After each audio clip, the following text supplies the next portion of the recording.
Hello and welcome back. Today's video is going to be featuring the Behringer Digital Reverb DR600. It's a stereo digital reverb, and I'm going to be using a Fender American Performer Telecaster, going into a TC buffer, through the digital reverb into the Walrus Audio ACS1, which is the Fender amp with an SM57 microphone, going into the Canvas stereo by Walrus, and that's a line driver out into the recorder.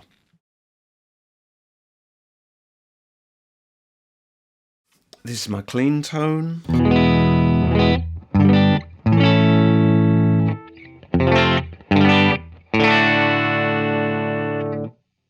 And I'm going to start off in the spring reverb mode.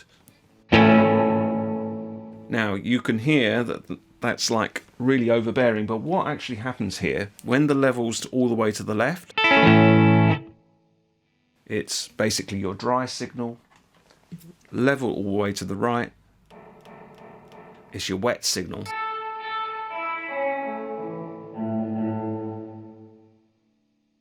Put it in the middle, you've got both.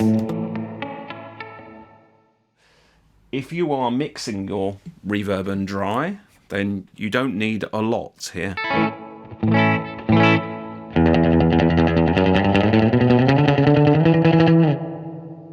So if you really want one of those really outrageous,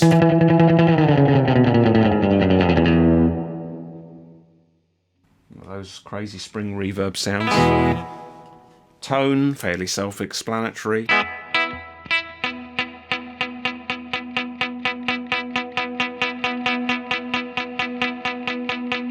Just exaggerates more of the high frequencies. Time. I mean, spring reverbs, they don't really vary that much. I mean, you get different size tanks, different size springs, so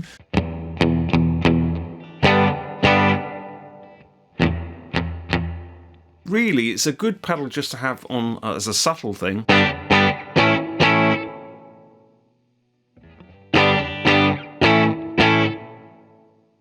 That is...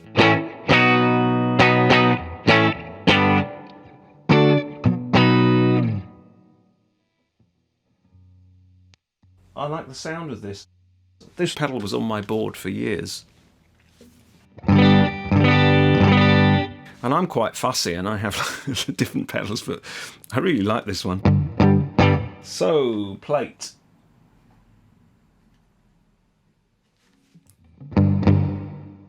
Plates sound quite good when it's sort of 0.8 seconds to about 1.6 seconds.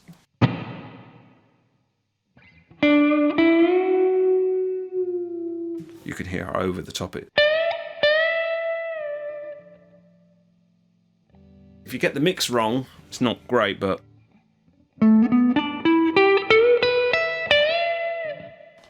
Ooh, overbend.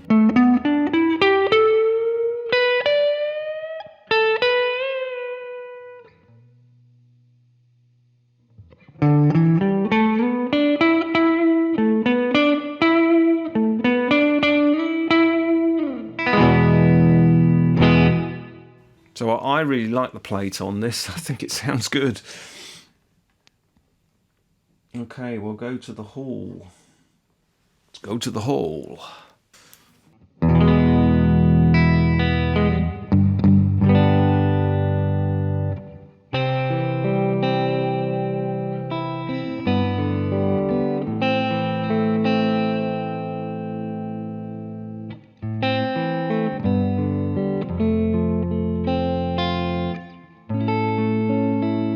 So if you think you can't hear a lot of this,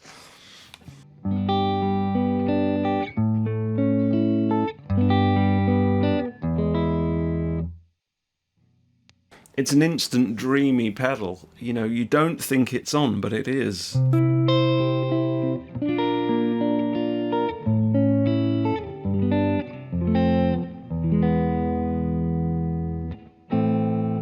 Now I use this a lot when I was playing electric classical guitar.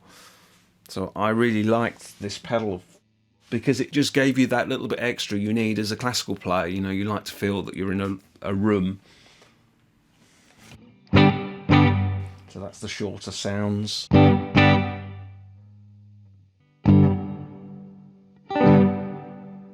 that's your long sound. Okay, over to the gate.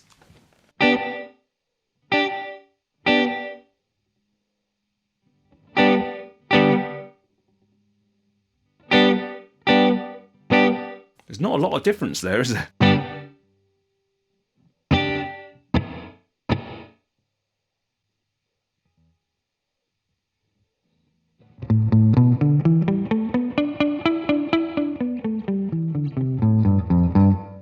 You know, if you want to control the amount of time you have on the gate to get the reverb effect,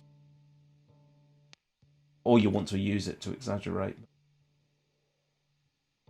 And now this is the room sound.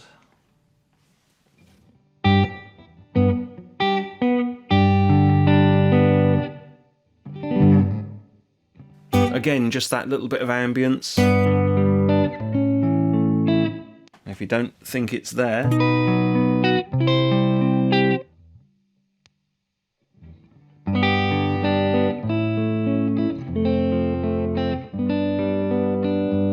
it's one of those pedals you can just sort of set and forget, really. Sometimes you don't know it's on. Obviously, without it, it's dry as a nun's insert word here. So maximum, because it is only a room, goes from something very subtle.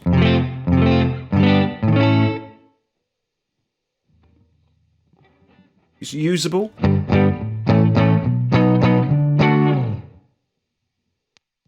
And modulate.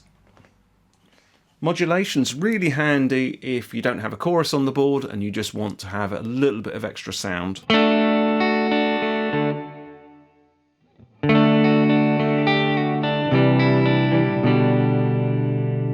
So you've got a chorus pedal to hand.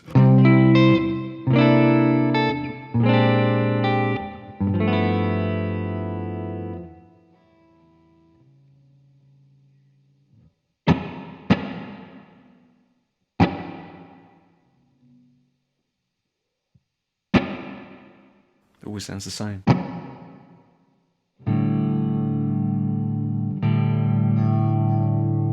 So the time here really affects the chorus.